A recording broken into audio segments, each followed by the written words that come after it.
Hello everyone, welcome back to our channel. In today's video, I'm going to show you how to open inventory on Bingo Blitz. It's a very simple and easy process and I'm going to guide you through how to do it. Let's get started. First of all, on your phone, launch the Bingo Blitz app. Once you are inside the app, you will see this kind of map interface.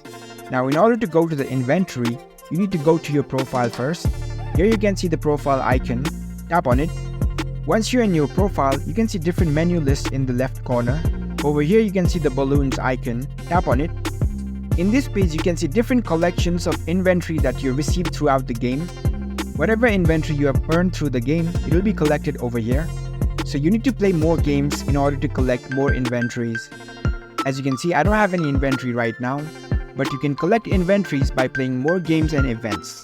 So that's it, that's how you can open inventory on Bingo Blitz. If you found this video helpful, don't forget to give this video a thumbs up and subscribe to our channel for more tech tips. Thank you for watching.